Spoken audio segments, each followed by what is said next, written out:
Bonjour, dans cette vidéo, je vais corriger le TD numéro 5 associé au cours de physique quantique dont vous pouvez trouver les vidéos sur cette même chaîne. Et puis pour l'énoncé du TD, vous pouvez le trouver dans la description en bas de cette vidéo. Donc c'est un TD qui porte sur les espaces de Hilbert infinis, en fait dénombrables, et sur les fonctions d'onde. Donc je vous rappelle que l'espace des états de position d'un système quantique est isomorphe à l'espace de Hilbert, qui est l'espace des fonctions de carré sommable sur R ou sur R3. Alors si on est à une dimension sur R, si on est à 3 dimensions sur R3, en tout cas, donc, on a des fonctions d'onde dont on va rappeler un petit peu comment on les construit. Et on va étudier dans ce premier exercice de ce TD numéro 5, donc, l'opérateur position en voyant comment on peut passer de la description avec une base discrète et même en fait de dimension finie à une base avec une limite continue. Alors, je rappellerai 2-3 choses, mais je vous renvoie au cours aussi pour bien faire la distinction entre des bases généralisées qui ont un nombre continu d'éléments de base et des bases dénombrables. L'espace de Hilbert L2 de R est dénombrable au sens où il existe des bases de Hilbert contenant un nombre dénombrable d'éléments. Donc pour la théorie des bases de Hilbert, je vous renvoie au cours de mathématiques. Par exemple, celui que j'avais donné l'an dernier, vous le trouverez sur cette chaîne également. Donc, oui, donc bien faire la distinction entre les bases d'état propre qui sont membres de l'espace de Hilbert. Ça, vous ne pouvez pas en avoir un nombre infini non dénombrable. Et des bases généralisées qui vont faire intervenir un nombre infini non dénombrable d'éléments avec une continuité qui correspond à la continuité de la variable x, par exemple, dans l'espace à une dimension. Donc des éléments qui sont hors de l'espace proprement dit, mais sur lesquels on peut développer n'importe quel élément de l'espace d'une façon qui est bien spécifique et bien maîtrisée et qui permet de mener des calculs avec des quêtes généralisées, donc associées à des bras généralisés. Donc je vous renvoie au cours sur cette partie-là. Je pense l'avoir à peu près bien détaillé dans le cours donc associé, dont ce que je vais faire là est le TD numéro 5. Alors, le premier exercice donc, porte sur l'opérateur position, et donc il y a premièrement qui s'appelle passage à la limite continue. Alors on va voir ce qu'on nous demande. Donc on considère d'une part un espace de Hilbert de dimension n engendré par des quêtes i. Alors c'est pas précisé, on va dire pour i égale 1 à n. Et puis d'autre part, donc ça c'est un premier, on va dire A. Et puis un deuxième espace qui est un espace de Hilbert de dimension infinie engendré par la base infinie. Alors il faut faire attention aux termes, ce n'est pas tout à fait précis ici, donc je vais préciser. Engendré par la base infinie x avec x dans R. Donc ça, ce n'est pas à proprement parler une base de l'espace de Hilbert, puisque l'espace de Hilbert est dénombrable. Toutes ces bases de Hilbert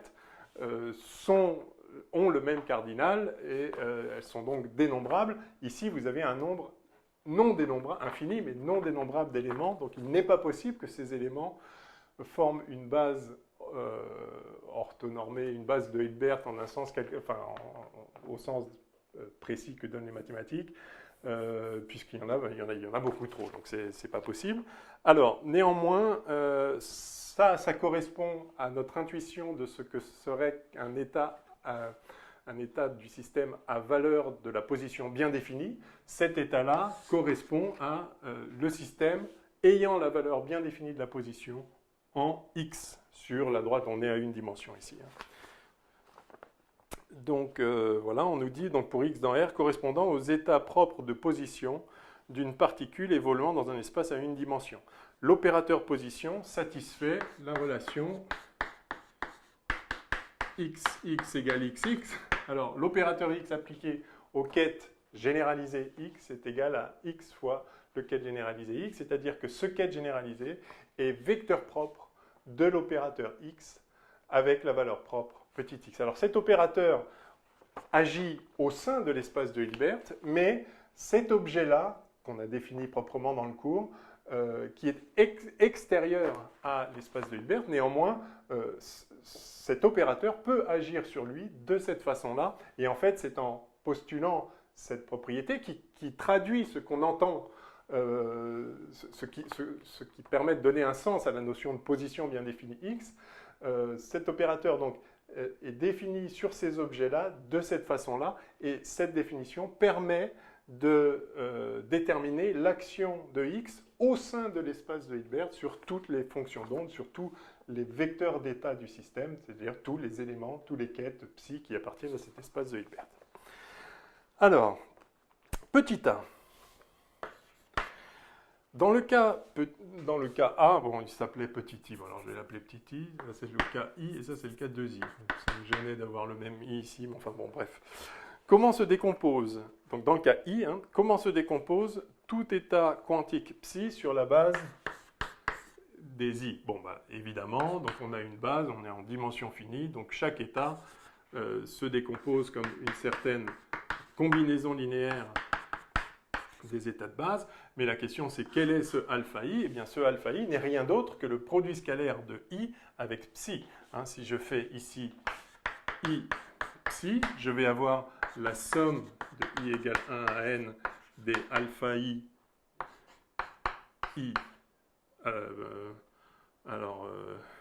je vais appeler ça i0, i0 i, et bon, je vais l'appeler J, ça va être plus simple, pardon. JI, et ça, bien sûr, s'agissant d'une base orthonormée, c'est delta IJ, et donc ceci n'est rien d'autre que alpha J. Autrement dit, la composante ici, sur le quête I, ce n'est rien d'autre que le produit scalaire de I avec psi. Donc en fait, l'écriture générale de psi, c'est somme sur I égale 1 à n de I psi I, que l'on peut encore écrire simplement en mettant le vecteur avant le nombre. C'est un produit de matrice que je peux réaliser aussi dans l'autre sens. Là, vous vous rappelez que vous avez un bras, donc un vecteur ligne, si vous voulez, un vecteur colonne et un vecteur colonne. Ça peut se faire aussi dans l'autre sens. Et donc, somme de I égale 1 à n de I psi, d'où l'on déduit la fameuse relation dite de fermeture, ou la décomposition de l'unité. Ceci agit, cet objet-là, qui est en fait un opérateur qu'on peut représenter par une matrice NN, ça c'est N1 vecteur colonne, et ça c'est 1N vecteur ligne. Ce produit-là existe parfaitement. On peut faire ce produit, ça donne une matrice NN, puis il y a juste une somme de N matrice NN. Très bien, ça fait une matrice. Donc ceci est un opérateur qui agit sur psi pour donner psi lui-même. Autrement dit, cet opérateur n'est rien d'autre que l'identité, puisque ceci doit être vrai pour n'importe quel psi. Donc on peut écrire cette relation de fermeture, somme de I égale 1 à N de I égale l'identité. Je vais le noter comme ça. Bien. Alors, comment généraliser cette écriture, cette décomposition de psi sur la base di dans le cas de Zi, donc dans le cas d'une base qui serait continue ici? Alors, si c'était simplement une base discrète, infinie, dénombrable, base de Hilbert standard, il suffirait d'ajouter, de mettre l'infini ici, avec évidemment une notion de convergence de cette série qui est précisément donnée par la théorie des espaces de Hilbert, donc qui ne pose pas de problème en l'occurrence, dès lors que, bref, l'espace de Hilbert est complet pour sa norme hermitienne, donc on donne un sens, par définition, et donc on donne un sens à cette écriture-là. Donc on peut travailler avec des bases infinies et dénombrables, mais là, ce n'est pas ce qu'on demande. Là, on nous demande de décomposer un vecteur psi quelconque de l'espace des états, donc dans le cas de Zi, psi, non pas sur une base infinie dénombrable, mais sur cette base généralisée infinie un non dénombrable. Donc l'idée, alors comment on nous demande exactement, comment généraliser, donc bon, ça a été expliqué dans le cours, je pense que vous l'avez tous vu et compris.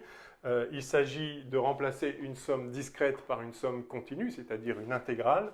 Hein, il faut sommer en fait de la même façon donc que psi c'est la somme de i psi i, c'est-à-dire sur chaque i, il y a une certaine composante et on fait la somme. De la même façon, sur chaque x, il va y avoir une certaine composante qui donc dépend de x, de même que ceci qu'on avait appelé alpha i dépend de i. Alors ce truc qui dépend de x, je vais l'appeler psi de x, fois x, et il faut que je les somme tous, mais je les somme continuellement sur la variable x. Par conséquent, je remplace cette somme discrète qui pourrait aller jusqu'à l'infini par une somme continue qui n'est rien d'autre donc que l'intégrale sur l'ensemble des valeurs de x possibles. Donc voici une décomposition du vecteur psi sur la base généralisée x de cette base-là. Alors, on notera psi de x égale x psi. Donc, en fait, en faisant ça, on introduit le bras généralisé x,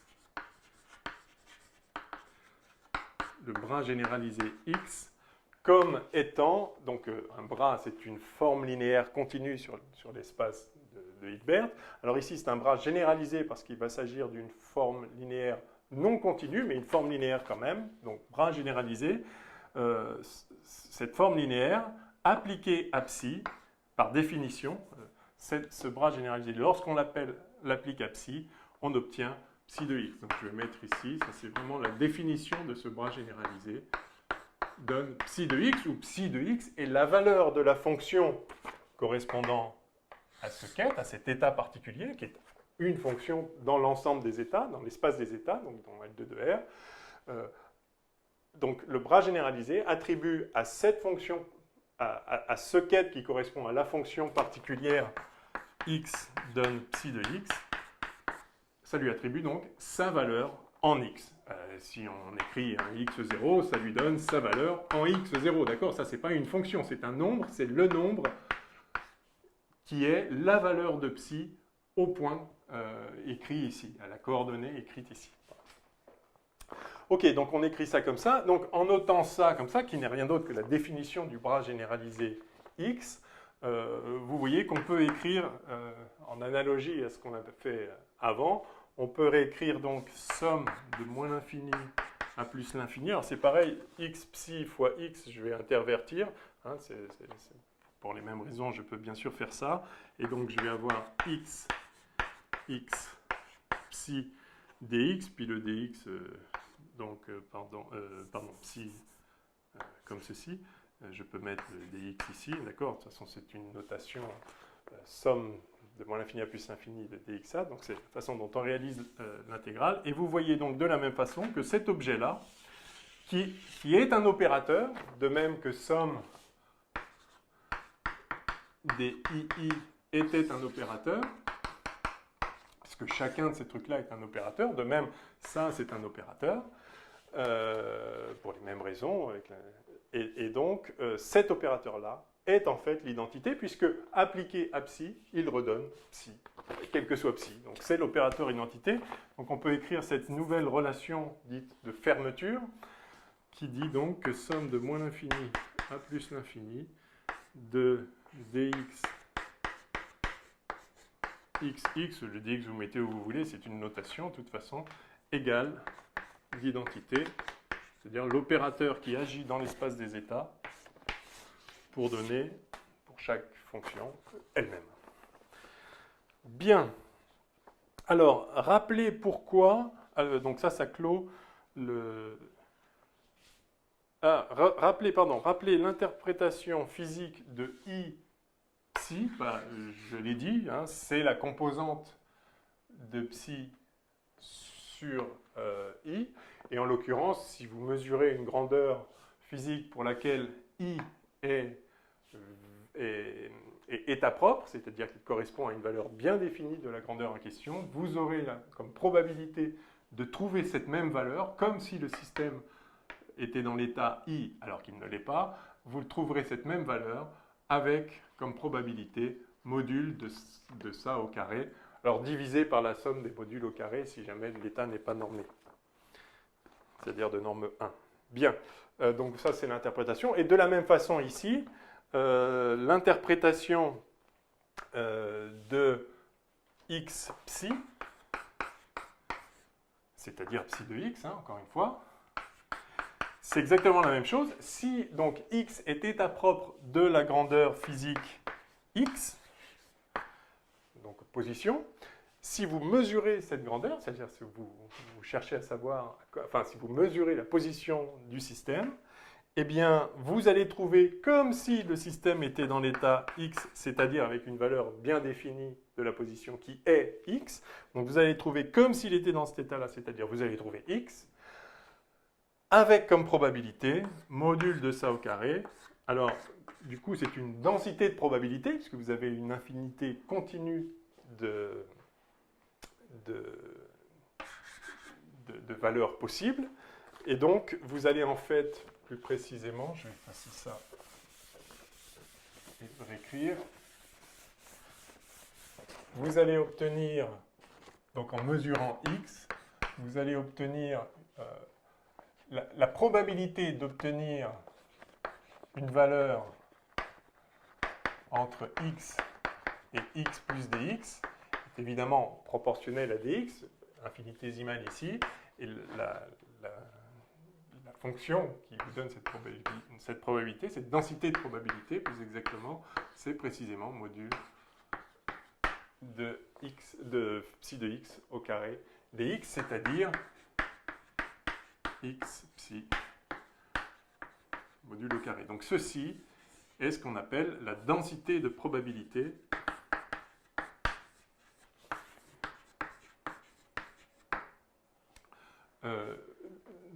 d'être mesurée en cas d'une mesure de la position au point x. Densité de probabilité d'être mesurée au point x. Alors on dit souvent que c'est une densité de probabilité de présence, mais ce n'est pas une densité de probabilité de présence au sens strict des mots, parce que la particule elle n'a pas une certaine probabilité d'être ici ou là. La particule est dans un état qui correspond à la fonction psi de x, qui n'a donc pas de valeur de position bien définie. Donc ce n'est pas une densité de probabilité d'être là, c'est une densité de probabilité de trouver la réponse là, en x, si on fait une mesure de position, ce qui n'est pas pareil, strictement parlant. Mais enfin, par extension et par simplicité de langage, on peut parler de densité de probabilité de présence pour cette grandeur-là. Bref. Alors, petit b, rappelez pourquoi cet objet que j'ai effacé, II, le quai-de-bras II, rappelez pourquoi le quai-de-bras II est un projecteur. Alors, bon, ça c'est évident. Petit b, rappelez pourquoi II est un projecteur. Tout simplement parce qu'il projette. Si vous appliquez ça à psi, un psi quelconque, donc ça c'est un opérateur n, enfin, on peut représenter par une matrice nn. Si vous appliquez ça à psi, ça va donner effectivement la composante de psi suivant i fois le vecteur i. Donc ça projette vraiment le vecteur psi sur la direction i. D'ailleurs, vous voyez bien que ça, je peux le réécrire comme ça, c'est un vecteur qui est proportionnel à i, donc qui pointe vers i, avec quelle longueur, si on peut dire. Alors c'est un nombre complexe, donc il faut se méfier de l'analogie, il ne faut pas pousser l'analogie géométrique dans ses derniers tranchements, mais enfin bon, cette composante qui correspond si on veut, la longueur de ce vecteur suivant i, c'est précisément la composante alpha i de psi suivant i. Donc c'est vraiment ça projette le vecteur psi sur i, c'est-à-dire ça ne garde de toutes ces composantes que la composante suivant i, c'est bien l'idée d'un projecteur. Alors mathématiquement, vous vous souvenez peut-être que un projecteur est défini par la propriété que, donc un projecteur P carré est égal à P. C'est-à-dire une fois que vous avez projeté le vecteur quelque part, que ce soit un plan, une direction, enfin sur n'importe quoi. Une fois que vous l'avez projeté, si vous le reprojetez à nouveau, ben, vous trouvez la même chose puisqu'il y est déjà. Hein, donc on peut vérifier que I appliqué à, donc, enfin si on remultiplie par I, cet opérateur fois lui-même, eh bien ça donne, hein, le produit de matrice est associatif. Donc ici on a II, donc on a une base orthonormée, donc ça c'est tout simplement 1, le nombre 1, et donc on peut le sortir, et donc ceci est bien égal à II, et donc effectivement II au carré,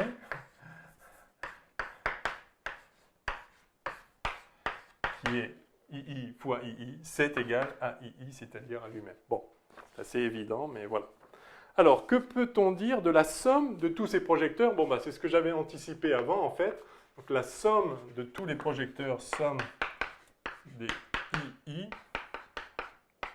c'est l'identité. Donc, on l'a revu avant, je n'ai pas la peine de commenter davantage, si ce n'est qu'effectivement, II, juste un seul comme ça projette, ça prend la composante suivant I. Évidemment, si vous prenez la composante suivant I plus la composante sur I plus 1, plus etc., donc si vous faites la somme de toutes les composantes sur tous les vecteurs, évidemment, vous retrouvez le vecteur initial. Voilà pourquoi c'est totalement évident que ceci est égal à 1.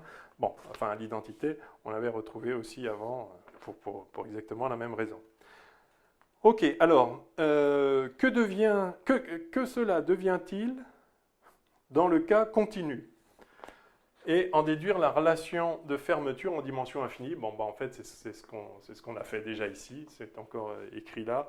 Donc, en dimension infinie, c'est la même chose.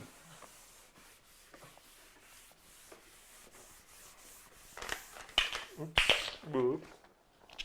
C'est la même chose. On a x qui est un projecteur sur le vecteur x. Ouch. Si je prends comme ceci, donc le projecteur, enfin cet objet appliqué à x, ça va me donner donc psi de x, hein, parce que ça c'est psi de x.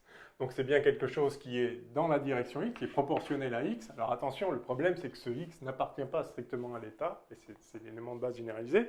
Et donc ça, c'est bien la composante, dans le développement qu'on avait écrit, bah celui-ci, hein, c'est bien la composante de psi sur la base, le vecteur de base généralisé x. Voilà. Et donc bien évidemment, à nouveau, la somme, ça, là, cette somme de tous les xx fois dx, c'est l'identité. Donc, bon, rien d'autre à en dire, on a déjà commenté. Alors, petit c, en écrivant de deux façons différentes, identité appliquée à x, donc en écrivant ça de deux façons différentes, montrer qu'il faut que x' égale delta de x moins x', ou delta de x' moins x, c'est exactement pareil, hein, comme vous savez. Alors, oui, ça c'est très bien. Donc, l'identité de x, donc d'une part, c'est x, évidemment. Enfin, l'identité appliquée à x, c'est x. Et d'autre part, c'est donc, si je remplace l'identité par cette expression, ça me donne... Alors, sauf que là, x, c'est un x bien défini. Donc là, dans cette intégrale, x est une variable muette. Je vais l'appeler x' ici. Donc j'ai somme de moins l'infini à plus l'infini de dx', x', donc cet opérateur qui est l'identité, appliqué à x, donc fois x. D'accord ?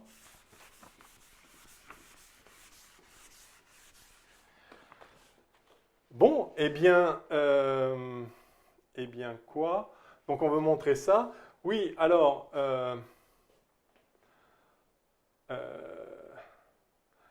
le problème c'est qu'on ne peut pas directement associer une fonction à ça, mais ce qu'on va faire, on va par exemple écrire psi fois ça. Donc psi est un ket standard, qui est élément de l'espace, je prends le bras associé et donc je l'applique à ce x. Et ça, bien évidemment, ce n'est rien d'autre que x psi étoile. Hein. En fait, si vous vous souvenez de ce qu'on a vu dans le cours, ce ket x est défini par cette relation-là, hein, par analogie avec un produit scalaire avec deux vrais vecteurs de l'espace. Donc ça, ce n'est pas un vecteur de l'espace, mais on peut définir son produit scalaire, ou si vous voulez, l'action d'un bras sur lui, de façon cohérente, en définissant donc ce ket généralisé à partir de ce bras généralisé et de cette relation-là. Donc ça va faire, donc ça par définition, enfin oui, par définition qu'on a encore ici, ce n'est rien d'autre que psi de x, mais alors du coup étoile, donc psi étoile de x. Et par ailleurs, donc j'applique psi à ça, et donc ça me donne somme de moins l'infini plus l'infini. Hein. Ça, c'est une forme linéaire, donc appliqué à une combinaison linéaire, ça fait la combinaison linéaire des applications. Donc, dx', psi x', x'. Et donc ça, de la même façon, c'est psi étoile de x', cette fois, bien sûr.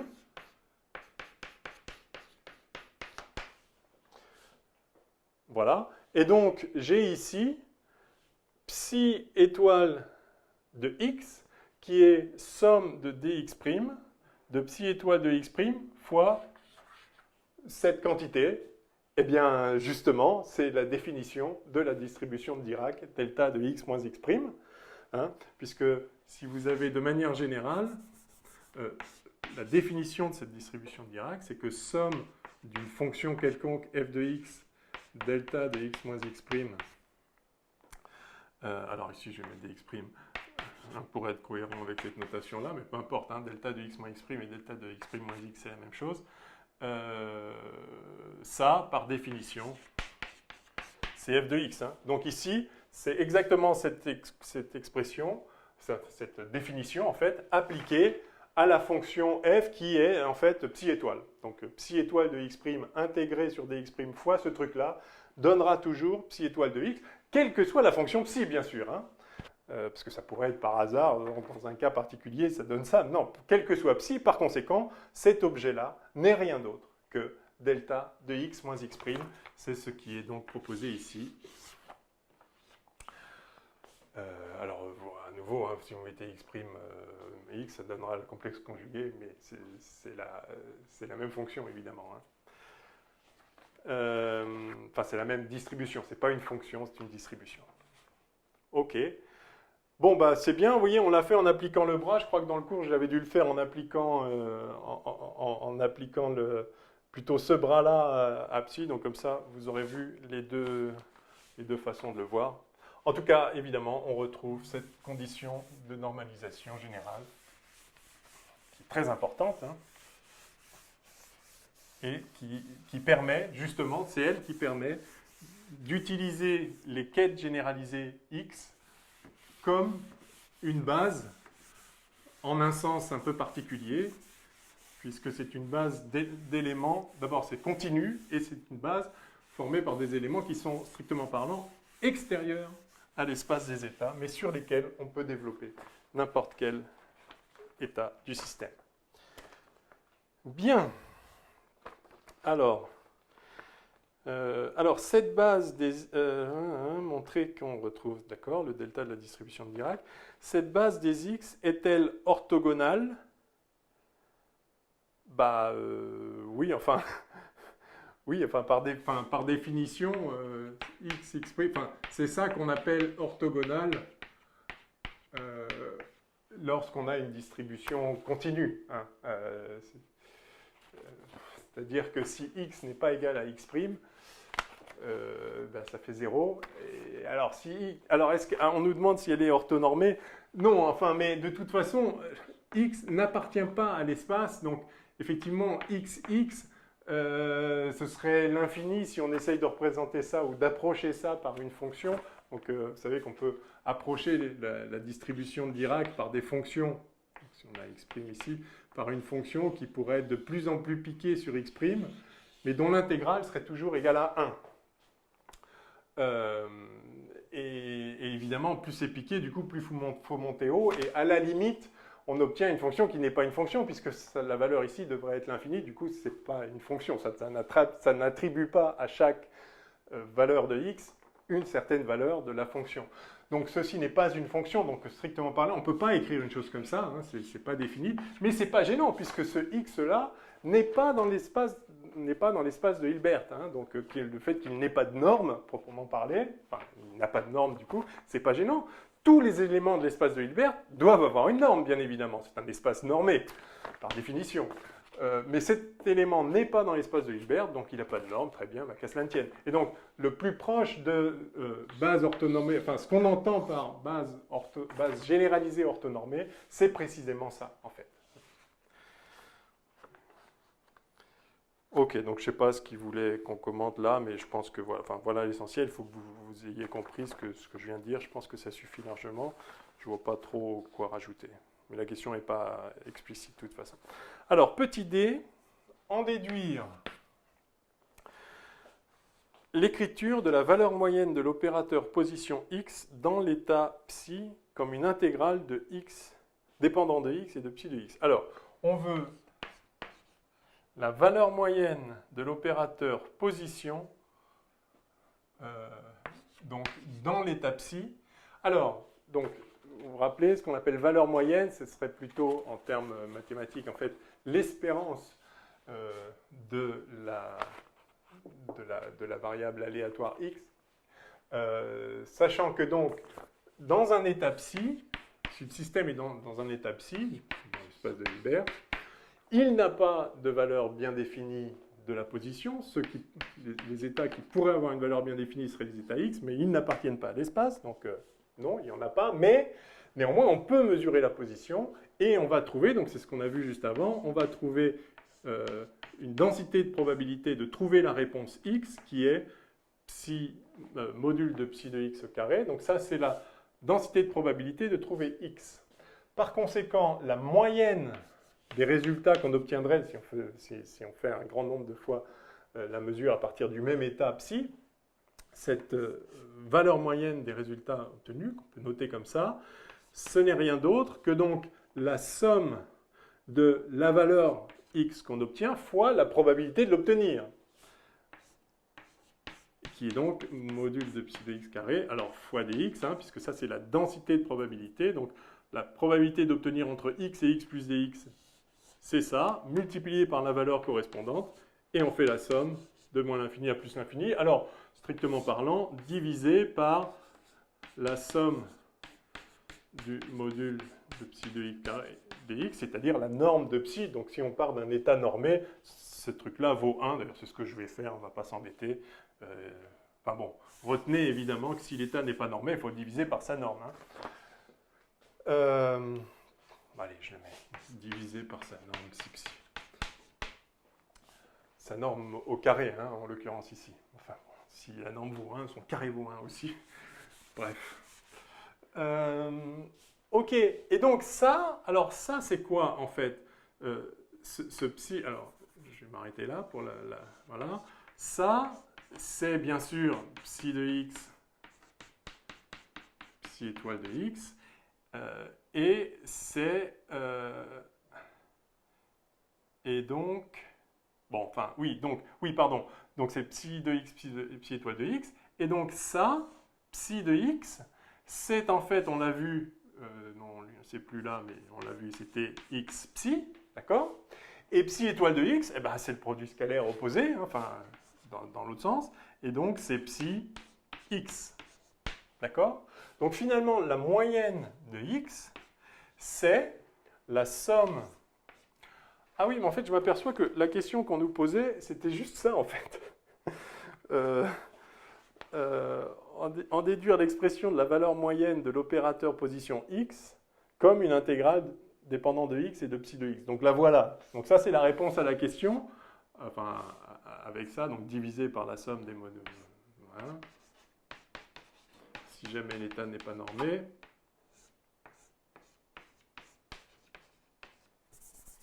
Comme ça. Ça, c'est la réponse à la question. Mais en fait, je l'ai écrit comme ça parce que, à l'évidence, c'est ça qu'on entend par moyenne de x. Donc, probablement, ce qui était attendu, c'est qu'on fasse dans l'autre sens ce que je fais là, dans ce sens-là. Bon, on va voir. Donc, si j'écris ça ici, hein, donc je remplace psi de x module carré par ça, et donc on obtient somme de moins l'infini à plus l'infini de, alors, x, donc ça, je peux le mettre de l'autre côté. Et donc, j'ai finalement psi x, psi, j'ai juste interverti les deux, fois dx. Et là, si je réorganise ça un petit peu différemment, je peux faire sortir le psi, hein, ça c'est juste une intégrale, donc, et ça c'est juste un nombre. Hein. Au sein de cette intégrale, c'est un nombre. Donc ceci est psi, c'est une forme linéaire, donc je peux... La somme des psi fois quelque chose, c'est psi fois la somme des quelque chose. Donc j'ai psi, somme de moins l'infini à plus l'infini, de x, alors c'est pareil, c'est un nombre, je vais le mettre même plus loin, donc de x, psi, dx. Alors, je peux mettre petit x ici. Voilà. Et maintenant, pour clore le problème, je peux réaliser que x psi, x fois psi,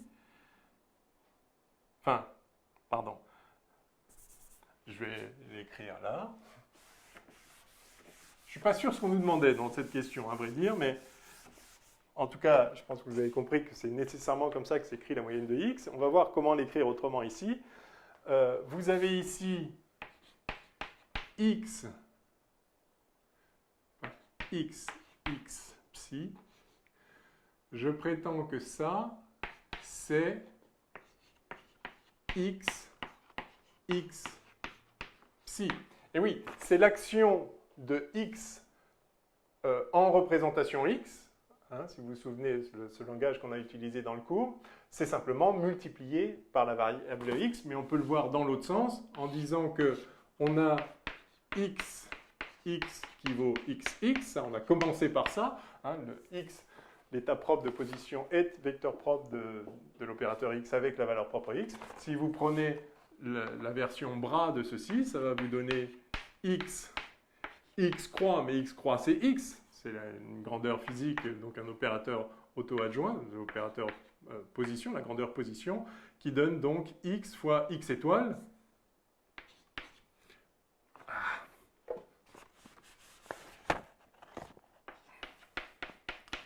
Mais x étoile, c'est x,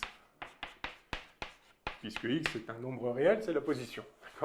Donc, vous voyez qu'effectivement, ce xx, je peux le remplacer par xx, et donc je retrouve l'expression de l'action de x sur psi en représentation x, ça revient multiplié par x. Par conséquent, si maintenant ce x psi là, je l'écris, enfin ce x fois x psi, c'est-à-dire ça, je le remplace par ça, j'ai finalement l'écriture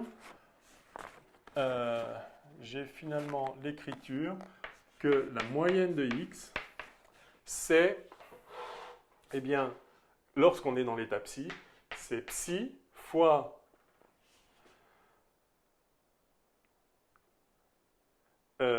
somme, donc, allez, somme de moins l'infini à plus l'infini de x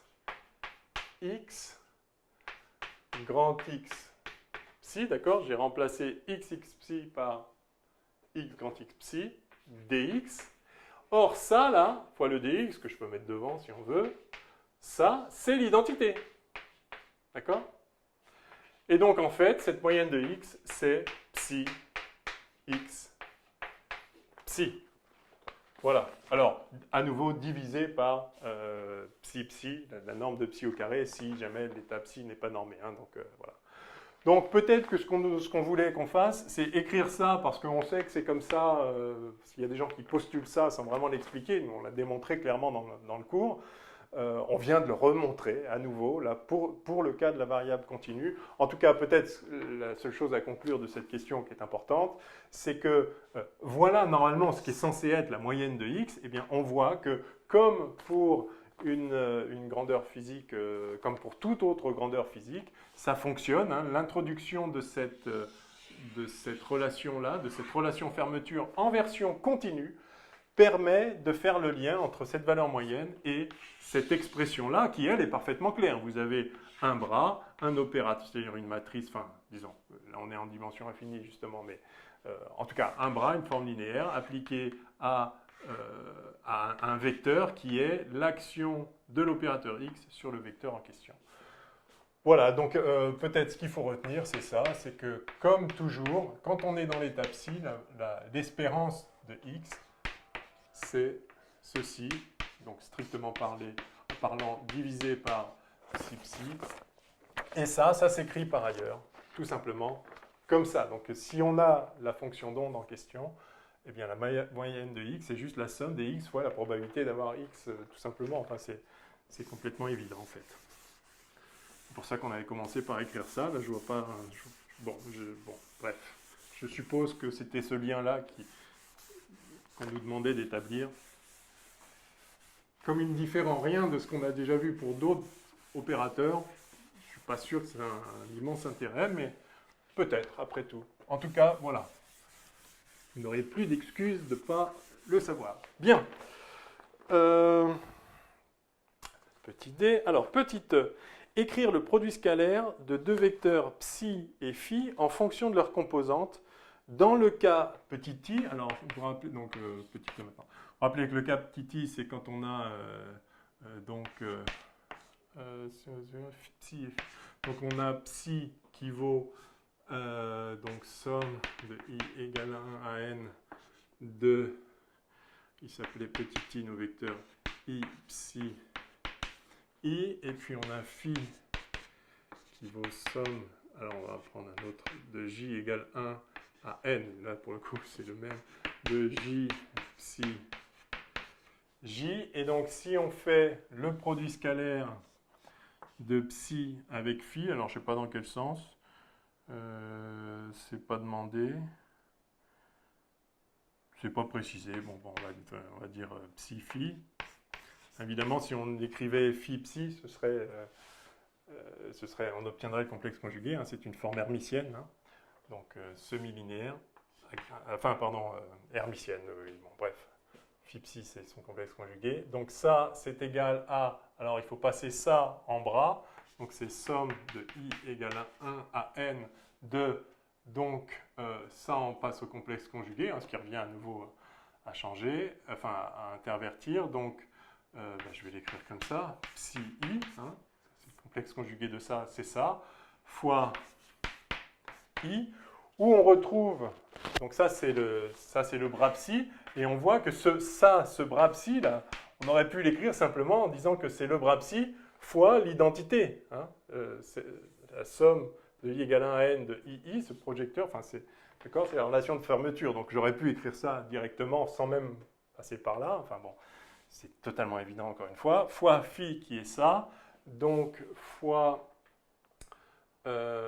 somme sur j, alors je vais mettre la somme sur j ici, de, alors ça c'est un nombre, je vais mettre de l'autre côté, je vais mettre j ici, et puis donc j psi, hein, à nouveau, c'est-à-dire j'introduis l'opérateur identité ici avec cette somme. Donc phi psi c'est phi fois l'identité fois psi, psi fois l'identité fois phi, et là évidemment j'ai delta ij, c'est-à-dire que dans cette somme il ne reste que la somme où les i sont égaux au j, donc somme de i égale 1 à n de psi i phi, et c'est-à-dire donc la composante, si on appelle ça alpha i et ça bêta j, ceci me donne somme de i égale 1 à n de alpha i étoile bêta i. Bon, le produit scalaire standard. Voilà, donc on peut écrire ça comme ça, et vous voyez que, en fait, à chaque fois je l'ai fait pédestrement, mais à partir du moment où on a compris que ça,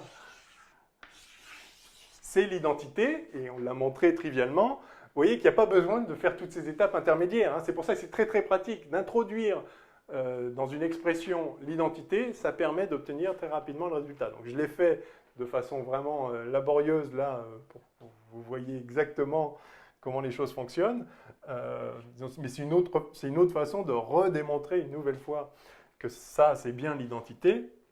Donc, le produit scalaire entre psi et phi, c'est psi fois l'identité fois phi, et donc ça donne, voilà, ça donne ça. Bref.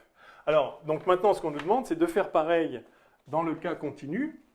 Alors, en fait, du coup, on va utiliser l'astuce de la décomposition de l'identité, hein, c'est-à-dire de la relation de fermeture, puisqu'on a vu que c'était vraiment, vraiment pareil. On va pas, en attendant que ça sèche, je vais mettre là. Donc, dans le cas 2i, là, j'ai psi phi qui est égal à psi somme de moins l'infini à plus l'infini de x, alors le dx devant ou derrière, peu importe, tout ça fois phi. D'accord? Et donc je peux l'écrire, à nouveau c'est un bras qui agit sur une combinaison, c'est linéaire, donc voilà, je peux sortir l'intégrale, somme de moins l'infini à plus l'infini de dx fois psi x, oui, fois x phi. Et on trouve la relation du produit scalaire dans l'espace de Hilbert, dans l'espace L2 de R, que vous connaissez très bien. Ça, évidemment, c'est phi de x, et ça, c'est le conjugué de psi de x, et donc c'est psi étoile de x. Et donc on retrouve que le produit scalaire entre psi et phi, si psi est en fait la fonction x donne psi de x et phi la fonction x donne phi de x, c'est somme de moins l'infini à plus l'infini de psi étoile de x, phi de x dx. Voilà. Donc à nouveau, en introduisant cette relation de fermeture, ça égale l'identité, on obtient l'expression explicite en termes des fonctions du produit scalaire dans l'espace de Hilbert. Bien. Alors, on utilisera d'abord le formalisme en vecteur colonne. Oui, alors c'est un peu ce que j'ai fait. Enfin, je l'ai écrit comme une somme plutôt que comme une somme de vecteurs plutôt qu'en mettant les composantes en colonne, mais c'était pareil. Puis le formalisme faisant intervenir les deltas de Kronecker et de Dirac. Alors, les deltas de Kronecker, c'est ce que j'ai fait en fait. Hein, c'était la façon pédestre, là où j'avais le I scalaire J que j'ai remplacé par delta IJ. Alors là, s'il faut qu'on fasse pareil en continu. Donc vraiment, tout ça, c'est pour ne pas utiliser finalement cette relation qui est pourtant ce qu'on avait démontré avant. Donc là, je ne comprends pas trop la logique de l'énoncé, mais qu'à cela ne tienne, donc comment utiliser les deltas de Kronecker? Donc l'idée, c'est ça en fait. Ça va être, donc c'est de dire que, ok, on va faire exactement comme on a fait avant en dimension, donc avec le développement continu. Donc psi, c'est somme de moins l'infini à plus l'infini de psi de x, x dx, d'accord? Ça c'est le développement standard sur la base généralisée des x. Ensuite on a phi qui est somme de moins l'infini à plus l'infini de, alors phi, alors c'est une variable muette ici, donc je vais l'appeler x', dx', et maintenant on forme le produit scalaire psi phi comme étant simplement, donc il faut prendre le bras de ça et l'appliquer à ce ket-là. Alors le bras de ça c'est quoi? Eh bien, comme d'habitude, hein, le bras, donc psi ket devient psi bras, qui est égal à, alors, somme de moins l'infini à plus l'infini de, il faut donc prendre psi étoile de x, hein, je prends le bras, donc lui devient son complexe conjugué, ça devient, donc le ket généralisé x devient le bras généralisé x, et dx reste dx bien sûr, pouvez écrire dx étoile si vous voulez, mais c'est pareil. Voilà, et maintenant j'applique ça à ça, et j'ai donc psi phi qui est égal à la somme de moins l'infini à plus l'infini de... Alors, hein, on est d'accord, c'est ce bras-là appliqué à ça, tout est linéaire, hein, donc je vais pouvoir écrire donc psi étoile de x, phi de x' et x prime. Pardon, j'ai une somme sur dx et une somme sur dx'. Hein. D'accord? Une somme sur une somme. Donc, dx, dx'. Voilà. Et ici, maintenant, on a vu que ça, c'était delta de x moins x'. Par conséquent, quand on fait la somme, alors donc, allez, je vais l'écrire explicitement. Donc, j'ai par exemple la somme sur dx, de moins l'infini à plus l'infini, de la somme de moins l'infini à plus l'infini de dx' delta de x moins x', psi étoile de x phi de x'. Et ça, par définition de Dirac, ça nous donne, en fait, on ne garde de cette expression-là que la valeur en... Donc l'intégrale de tout ça donne la valeur de cette fonction-là en x égale, enfin en x' égale x, c'est-à-dire je remplace x' ici par x, et j'obtiens, comme par hasard, exactement ceci, bien sûr. D'accord? Bon. Et donc le produit scalaire... Ah, tout à l'heure j'ai dit produit scalaire. Ah non, c'était pour la valeur moyenne, je disais qu'il fallait diviser par une norme. Non, c'est bon, pardon. Ok, donc voilà, on obtient bien ça en utilisant la propriété que ça, c'est ça. Donc si vous voulez, c'est une autre façon de voir que x, x', ça doit être delta de x moins x' pour que ces expressions-là aient un sens.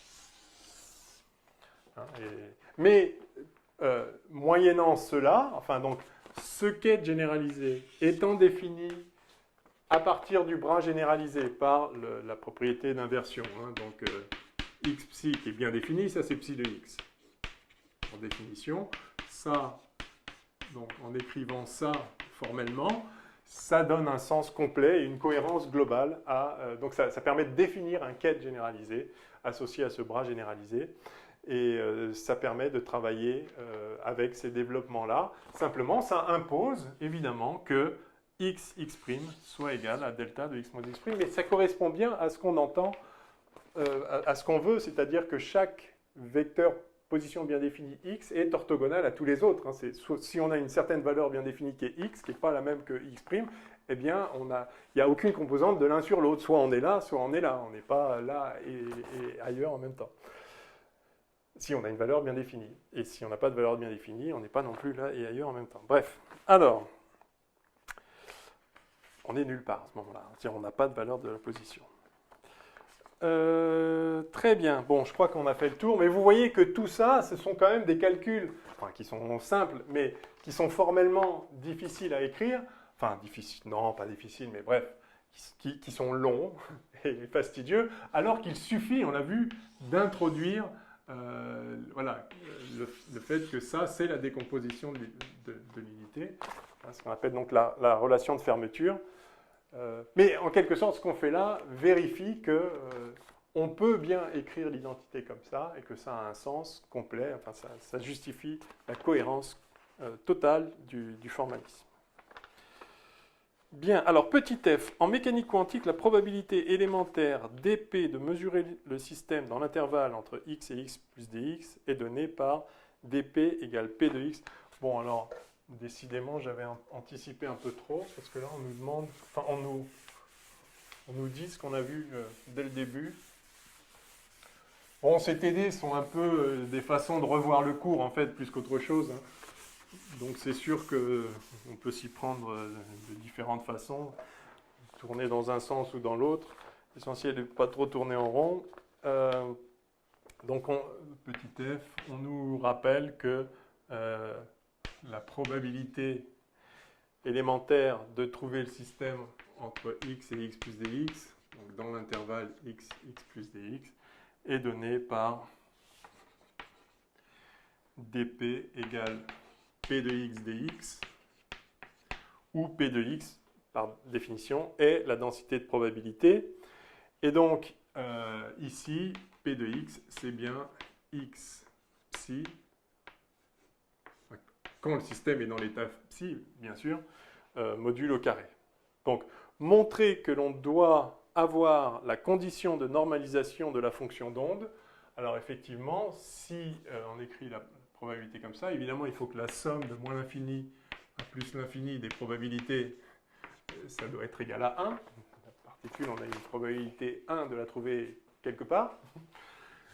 Et donc ça, ce n'est rien d'autre que la somme de moins l'infini à plus l'infini de ça au carré. Et donc ça, c'est module de psi dx au carré dx.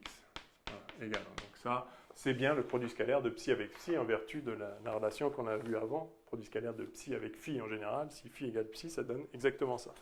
Bon, enfin là, c'est vraiment totalement trivial. Bon, ben, ça termine cet exercice qui était vraiment juste un petit rappel des éléments essentiels du cours. Alors là, ça va être plus intéressant. Donc je passe à la deuxième question de cet exercice 1. Enfin, plus intéressant, si, oui, quand même, on va faire un petit calcul. Ça ne va pas être juste du rappel de cours. Alors, soit une particule dont la fonction d'onde est psi de x égale cx e puissance moins x2 sur 2 sigma 2. Okay, donc voilà, ça c'est une fonction comme une autre. Alors, plus exactement, la fonction c'est x donne psi de x. Ça c'est la valeur de psi au point x. Et donc c'est un certain vecteur d'état appartenant à l'espace de Hilbert L2 de R. Alors ça, à l'évidence, c'est une fonction de carré sommable. Hein. Le carré de ça, c'est c carré x2 fois e puissance moins x2 sur sigma 2. Et e puissance moins x2 sur sigma 2 est écrasé à l'infini, bien plus que n'importe quel polynôme. Vous pourriez mettre x puissance n ici, ce serait encore de carré sommable, hein, quel que soit n. Donc voilà, donc, la gaussienne, c'est puissance. Donc vous voyez, ça c'est une gaussienne. Simplement, c'est une gaussienne fois petit x, donc modulé par x. Le x, lui, croît à l'infini, mais il est tué par un truc qui décroît bien plus vite, donc ça pose aucun problème. Alors, on nous donne, alors je vais le mettre dans un coin, on nous donne la fameuse intégrale gaussienne.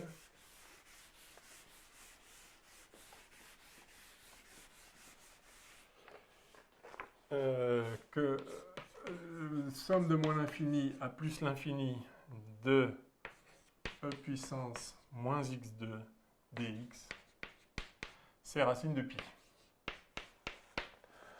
Alors, on va en avoir besoin pour les calculs à coup sûr.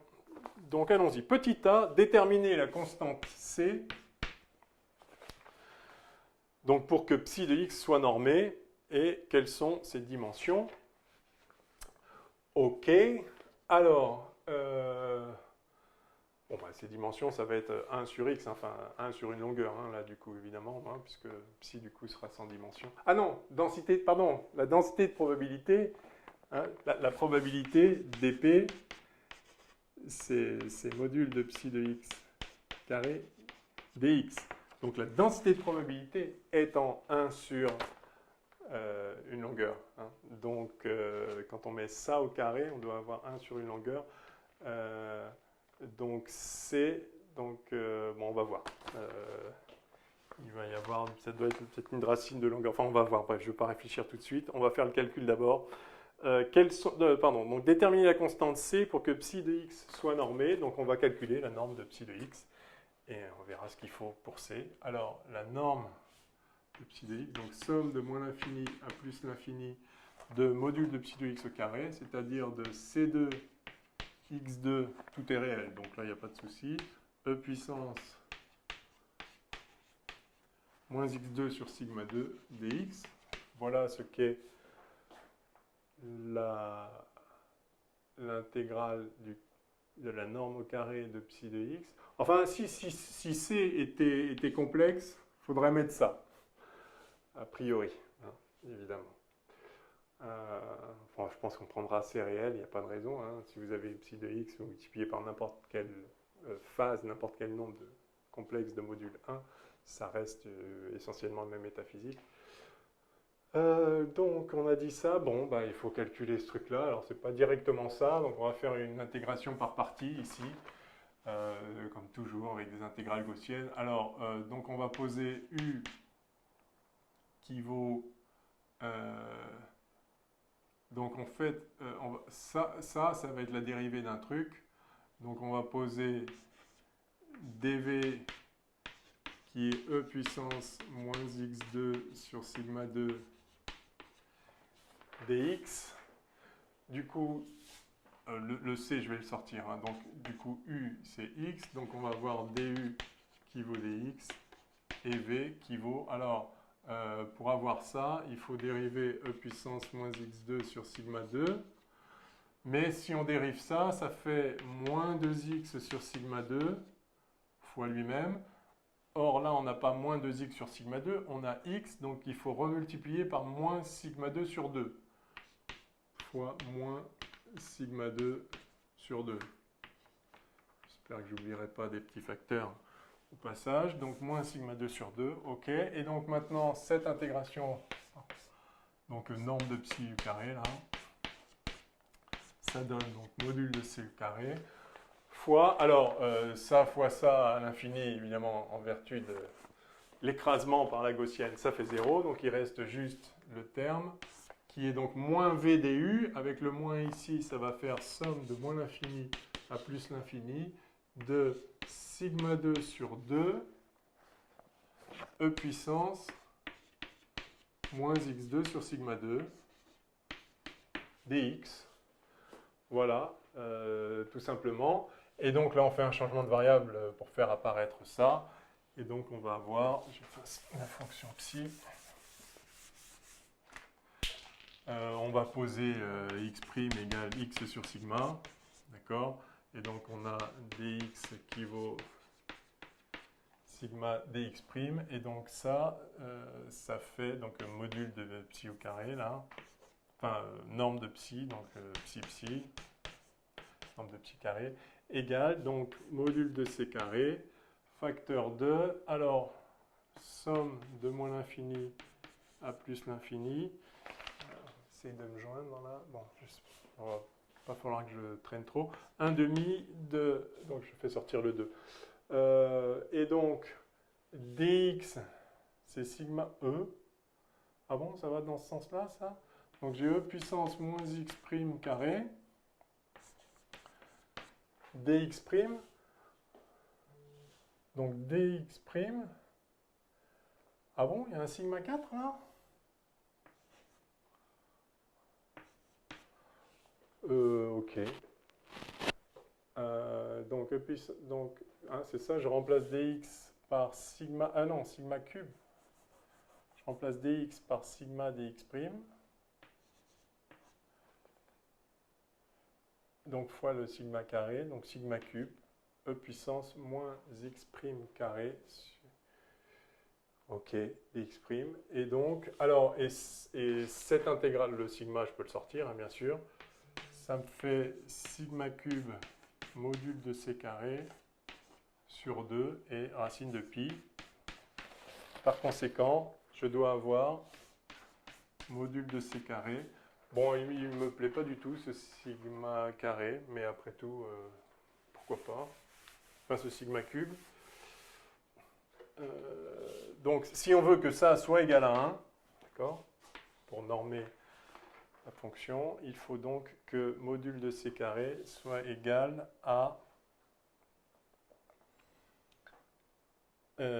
soit égal à 2 sur racine de pi sigma cube.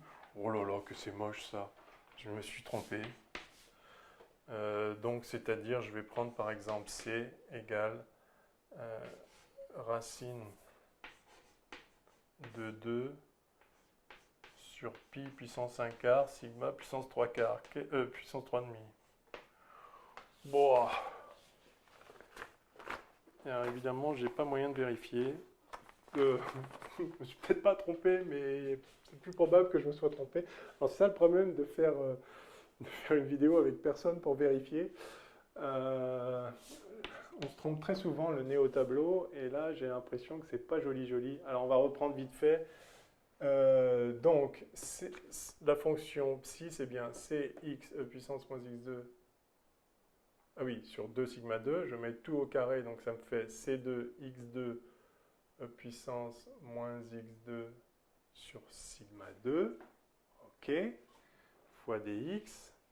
Et donc, j'ai fait une intégration par partie, j'ai dit que c'était x fois ça, ça s'intègre en ça. Oui, si je dérive ça, ça me fait moins 2x, donc plus x, sur sigma 2 fois sigma 2, donc ça me donne bien ça. Ok, et donc ça fait l'intégrale, ça fait, avec le moins qui devient plus, ça fait 1 demi de c carré.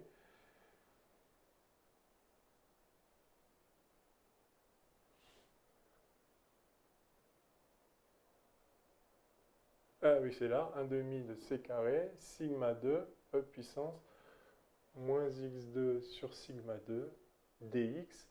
Et ensuite, j'écris x' qui vaut x sur sigma. J'ai donc e puissance moins x' carré.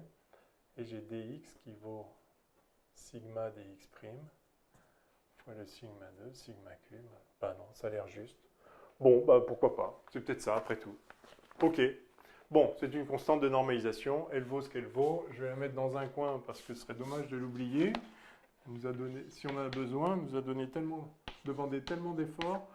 Racine de 2 sur pi 1 quart sigma 3 demi.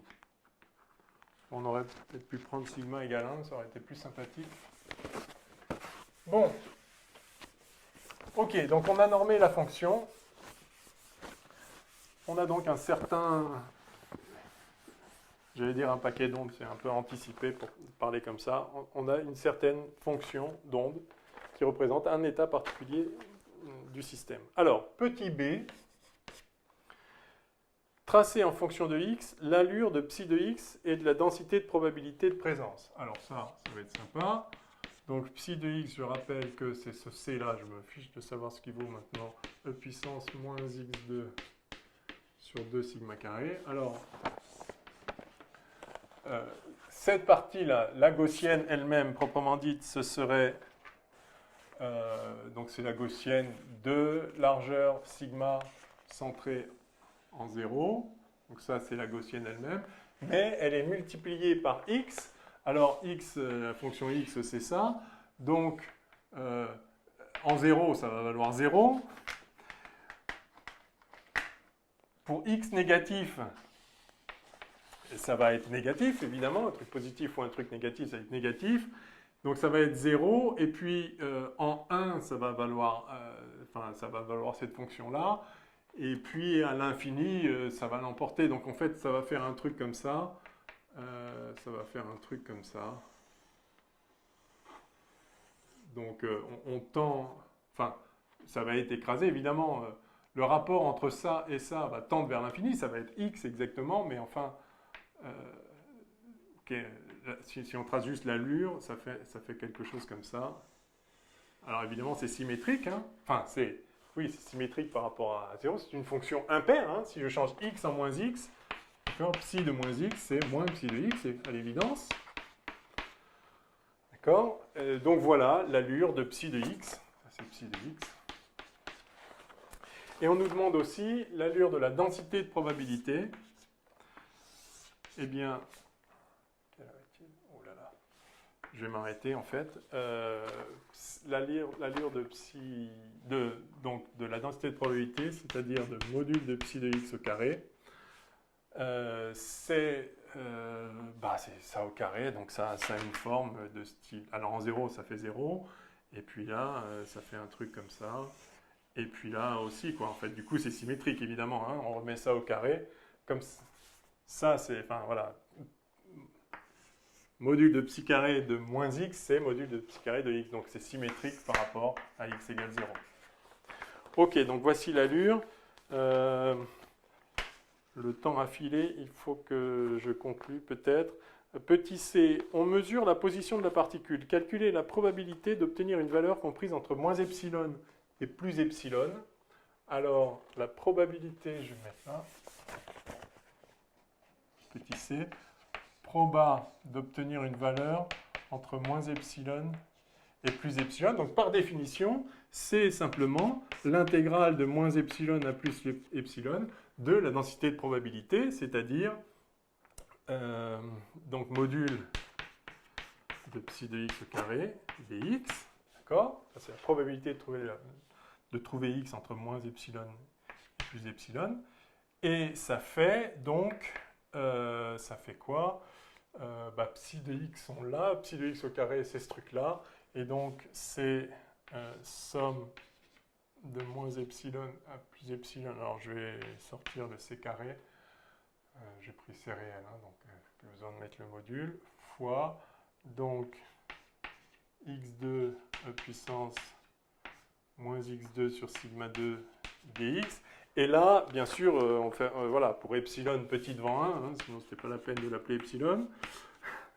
Donc l'idée, c'est de voir ici, évidemment, la probabilité là, tend vers 0, mais comment ça varie en fonction de epsilon, c'est ça la question qu'on nous demande. Hein, si on réduit l'intervalle, donc on va faire un développement limité, simplement ça, grosso modo, donc ça vaut x2, et ça, cette fonction-là, c'est 1 moins x2 sur sigma 2 au premier ordre, hein, quand x est petit devant sigma, hein, donc pour epsilon qui tend vers 0. Et donc, en fait, toute cette fonction-là, ce n'est rien d'autre que x carré, en fait. Au premier ordre, x carré plus un truc de l'ordre x4, hein, d'accord?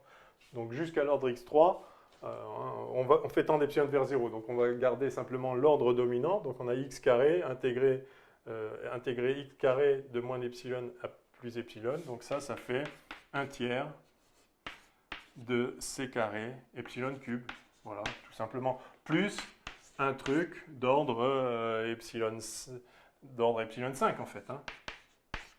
Enfin, c'est grand O, ou petit O de epsilon 4 si vous préférez. Bon, ok, très bien. Donc, vous voyez que la probabilité de trouver la particule vraiment près de 0, elle décroît très très vite en epsilon cube, quand epsilon tend vers 0. En utilisant la relation somme de x dx égale i, montrez que la valeur moyenne de x est bien donnée par la relation x égale... Bon, alors ça, c'est ce qu'on a fait le coup d'avant. Super, on a gagné une question. Donc on nous demande de montrer, en utilisant ça, là, égale l'identité, on nous demande de montrer que la moyenne de x, qui est donc la moyenne de la variable x, hein, parce qu'en représentation x, ça, appliqué à une fonction d'onde, ça multiplie par x, hein, donc c'est bien ce qu'on avait, égale psi, psi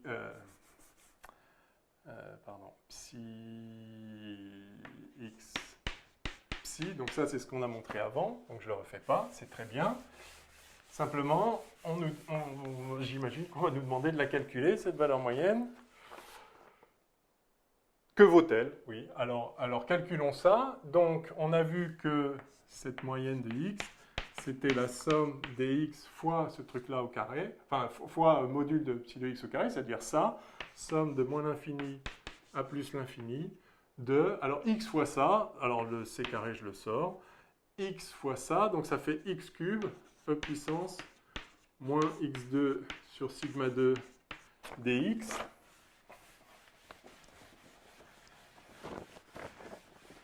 Alors là, soit on se dit, oulala, encore des intégrations par partie dans tous les sens, quelle horreur. Soit on réfléchit 2 secondes et on voit que ça c'est une fonction impaire, et donc égale 0. D'accord? Il y a autant de chances de la trouver à droite qu'à gauche, hein, on l'a vu.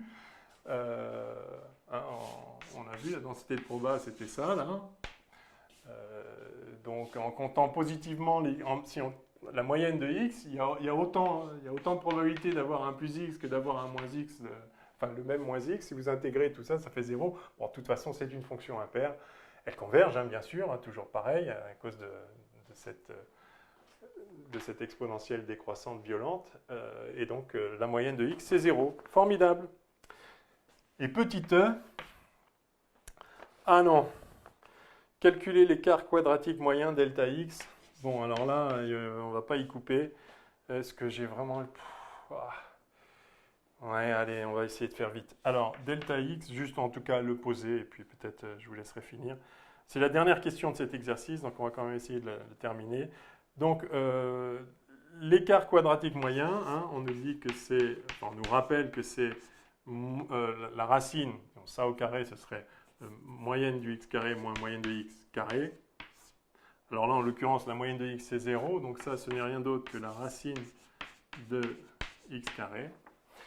Donc cet écart quadratique moyen, eh bien, alors je vais le mettre au carré, delta x carré, c'est donc la moyenne de x2, c'est donc la somme de moins l'infini à plus l'infini de x2 fois la densité de probabilité. Donc c fois x2, e puissance moins x2 sur sigma 2 dx. Et donc, allez, je vais écrire directement, on va faire sortir le c carré, j'avais mis c, je ne sais plus, bon, c carré en tout cas. Et donc on a x4 e puissance moins x2 sur 2 sigma 2 dx. Alors là, évidemment, cette fois, on ne somme que des nombres positifs, ça va être positif, hein, c'est l'idée derrière l'écart type ici. C'est de compter positivement qu'on soit en dessous de la moyenne ou au-dessus de la moyenne pour voir en gros comment on se répartit autour de la moyenne. Alors il faut faire ce calcul et là, voilà, à nouveau ça va être une intégration par partie.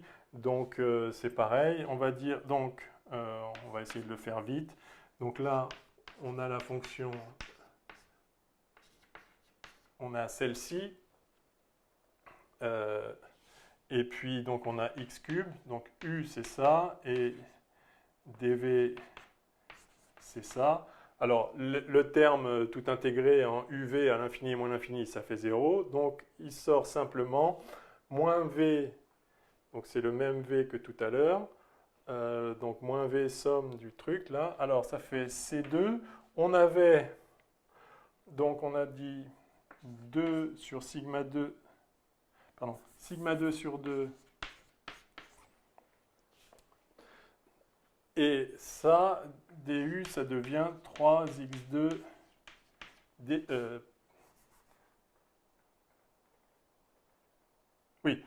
ça devient 3x2 dx, donc on a un 3, et on a x2 fois x, c'est ça, donc on est passé à somme de moins l'infini à plus l'infini de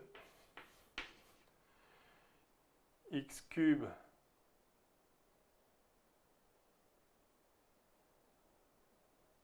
non, pardon, oui, c'est ça. On intègre ça en v égale e puissance moins x2 sur 2 sigma 2, mais donc fois...